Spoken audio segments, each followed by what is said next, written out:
Welcome to the Business Spotlight Podcast. My name is Kay Cote, and I'm your host for today's episode. And today on the show, I have Bart Cleveland, founder of Job Propulsion Lab, as my guest. We're going to be learning about his business, his journey to business ownership, best practices that he's learned, and challenges he's faced to give you that inside look to what it's like to build and operate a business. Welcome, Bart. It's so great to meet you. Thanks for being on the Well, show. it's a pleasure to be here, and I really thank you for the opportunity. Of course. Well, excited to dive into our conversation. But before we get into all things business, let's share a little bit about you. So take us back as far as you'd like and share a bit about yourself. Okay. Well, I won't go too far back or it'll be a long story, but I've been in the advertising business, advertising industry for over 40 years, and I've been partners in a couple of agencies over a 20-year period. I had an agency in Atlanta that worked on clients like Coca-Cola and the Ritz-Carlton and James Hardy Siding. And we were actually a smaller agency, a small independent agency, but we had a lot of success. The 4A's named us in 2002, I believe, or 2001 as the most creative small agency in the country. So we had a lot of success and a lot of fun. And over the years, I have always been involved with the education aspect of our industry and teaching as a guest speaker or guest lecturer at various schools. And that's what prompted me to start Job Propulsion Lab in 2012. Oh, well, this is going to be a great conversation because I'm excited to dive into kind of your like what the business is. And so 2012 you started. So tell us or tell me a little bit about how like was there a light bulb moment or how did this come about? You're like, I need to start a business. Well, as I said, I always been involved with the educational aspect, and that's really because I had a professor in college who was a professional in the industry. He was purely teaching out of a passion to help young people get into a very competitive industry. And so my involvement with that was always kind of anchored to paying back. And in 2012, I kind of reviewed like where I was in my career and thought, what do I like the most about my day? And it was really mentoring the young people that worked for us and going to the schools. And I thought, could I formalize that? So I wrote up a business plan, didn't have a name yet, wrote up a business plan, and I shared it with friends. And one of them was Brian Jesse, who I had gone to school with back in the day. And Brian Jesse is a partner at McGarrah Jesse with Mark McGarrah. And they were both just blown away by the idea of doing this customized training versus using the current academic model that the industry had been using from the beginning. Hmm. Okay, that's very incredible. So now when you got started, how did you make it happen? It's because it's like how did you go from idea to, living, breathing product service? You know how it came about is I had been training my own employees. I had been going to the schools and training people. And I had made a lot of mistakes in my career, so I learned from my own doing. But my goal was always to do, great creative work, to do work of note in our industry. And so there was this very high bar that I set for myself in my own career. And that really is the dream for most people that get into advertising. They usually are very passionate about it and they want to achieve success, but it is a complicated and competitive business.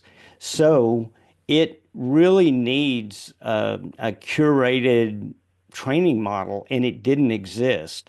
So I just sat down and wrote out, here's exactly the way that I think it should be done.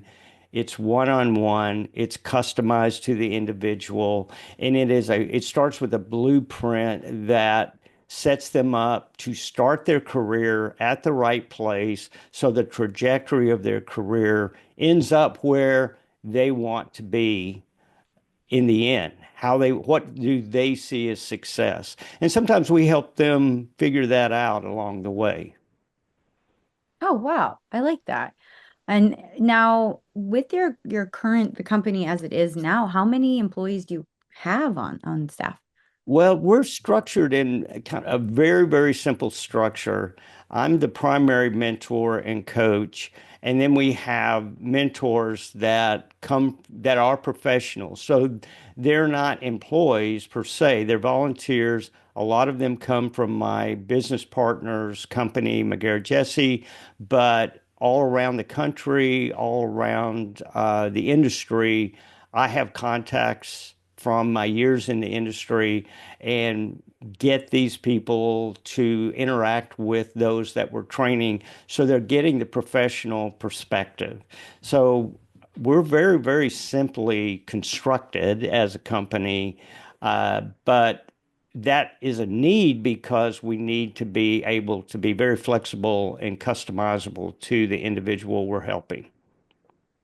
Okay, okay. So it's you and you have a partner, correct? Is that Yes. Oh, okay. Okay, wonderful.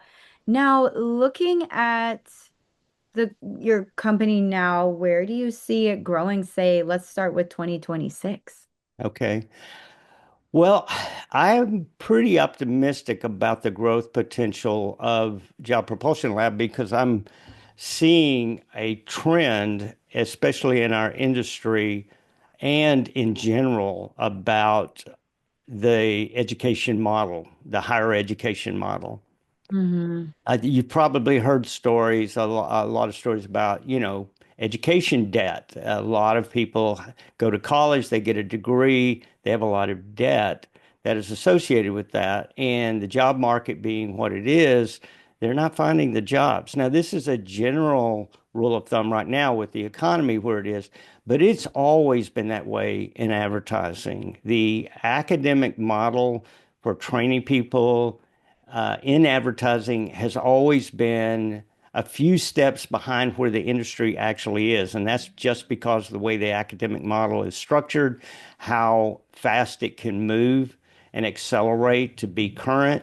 And then also the industry itself is a very competitive industry and they do not have, I would say, the inclination or the time to train people on the job that they used to have decades before. So the potential for our model to grow in our industry is very good, but I think the potential of one-on-one coaching for skill sets is a good model in general for education, for higher education. Skills are the future of careers, I believe. And if you can have a coach that can show you, it's a really old model. It's the apprentice and master model, is what it is. And you can condense, I mean, literally, we condense the education of 4 to 6 years of college education in our for our industry into a 6 month program. And that is really a great appeal to those that want to be in our industry because most of them don't realize what they don't have to get into the industry until after they've graduated from college. That's true. I mean, I studied like marketing and advertising a little bit in school, and then by the time I was done with school, the whole like social media started to take over and I was like, well, I missed all that. So that makes a lot of sense now. So are you so what is that like industry like? I mean, I kind of want to bring in some AI conversation. Just how has AI been affecting your company and are you using AI?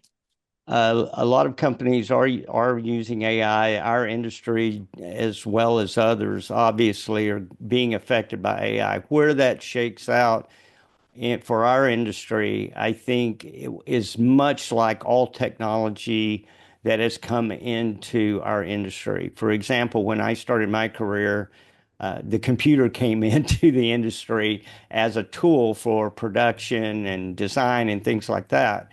And it was disruptive. But early adopters, and I was one, really benefited from that. A lot of the claim is it'll be detrimental to the quality of the work.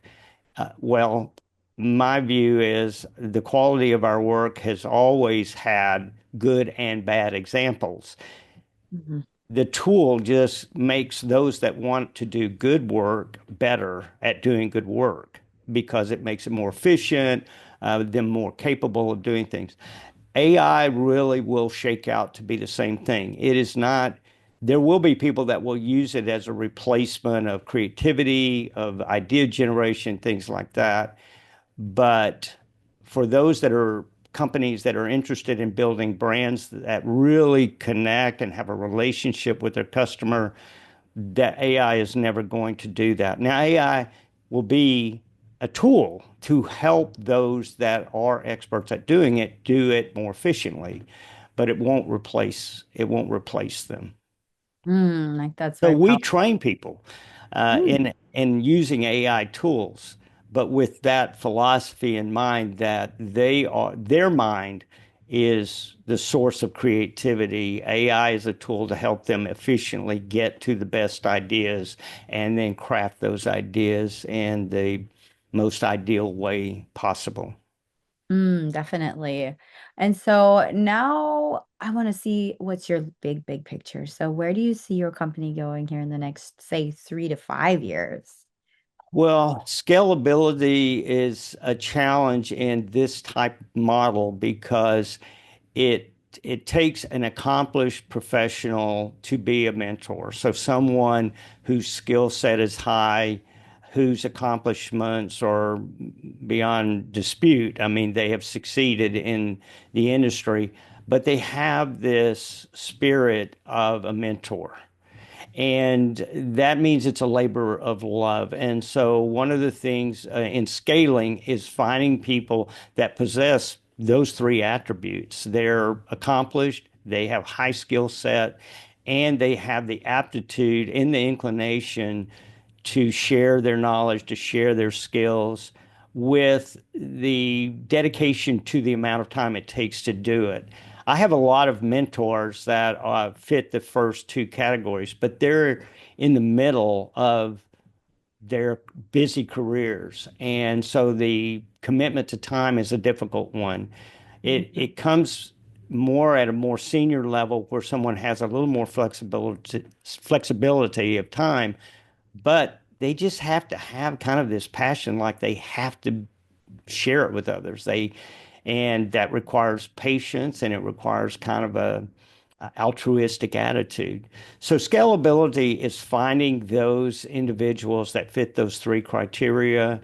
We do that, and I think as the model that the way we're doing it grows in acceptance, and it has grown more and more in acceptance, but it has a way to go.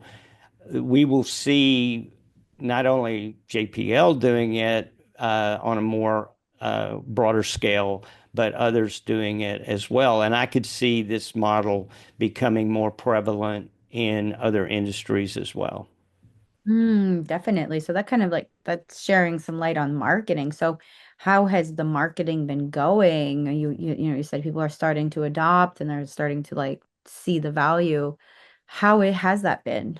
Well, our marketing is very organic. I mean, being a smaller company, we are not spending a great deal of money on, formal marketing like running ads or doing things like that. It's more of sharing our product with people through social channels and other means, like volunteering to go to schools or to organizations and doing workshops and things like that. And what that creates is the reputation of being an effective way to learn this skill for this industry. Also, our we have a wonderful referral system from professionals that know about us, but also from our own graduates of our program. We get the majority of our referrals come from people that have either gone through the program or are very involved with our program. And that that and word of mouth. And then I remember we have literally trained people uh, in this country and outside of this country. I've trained people in Europe. I've trained people in South America, but most of them come from the U.S. And sometimes I'll get someone and the connection of how they got to us is a little vague. And I'll ask them. And I remember I asked one person, "How did you hear about us?" And they said, "Oh, I was just reading a thread on Reddit and you made a comment. And it just was so unique in the way it approached the problem that I had to reach out to you." So a lot of it's organic, a lot of it is being engaged with this group of people that want to be in this industry. We're a fairly small industry, so it can be intimate that way. Hmm. That's really cool to hear. Thank you for sharing about that. Now, I want to kind of dive into like, of course, you know how business owners, there's always challenges of being a business owner. So I like to shed light on some of the things that business owners are going through to find growth. And so what's something you're currently challenged with in the company? Um, can you rephrase that? Because I didn't hear that real clearly. I want to make sure I understood your question. Yes, I was asking what is something that you've been challenged with in growing in the company? I think it goes back to what I was saying before. It's finding those individuals. The way I put it is you just can't help but do this. It's just, I've had people reach out to me and say, if you ever need anyone to help coach these young people or coach individuals, I'm here for you.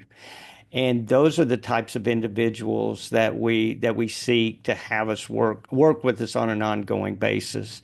Uh, People are so busy in this industry that even those that desire that sometimes can hesitate.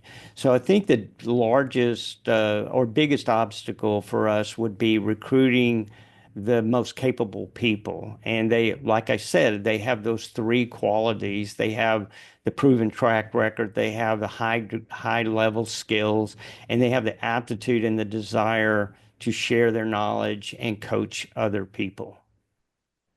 Okay. Okay. Well, that is something that makes a lot of sense. You know, hiring is always like the challenge, and these are volunteers you mentioned, correct? Or are they going to be hired for like on a W-2 or anything like that? Uh, well, I don't know. It's would be kind of case by case. It would be more of a contracted position, like a 1090 versus a W-2. Like I say, we try to keep our organization and our structure very, very simple, overhead low, which keeps our prices low. So, for example, talking about price, one of the things that's very appealing to people that have gone out and they have 50, 60 or thousand or more in school debt for getting a 4 year or 6 year degree. And that's the other thing. Our industry and academia tell people in advertise that want to be in advertising, oh, you have to go to graduate school. Well, to go to 6 years of school and incur that expense to get into advertising, uh, me and my partners and I, we just don't believe that that is something you should ask of individuals when it's not necessary. So our price point, we keep our price point very low, which is why we keep our business structure and our overhead very minimal. It's a labor of love that we believe in. And yes, we want to scale it because why? Because we want more and more people to have access to it. But it's it's one of those things where, and I was mentioning price, so literally 10%. If it costs $60,000 to pay tuition to get a degree in advertising, our 6 month program costs $6,000.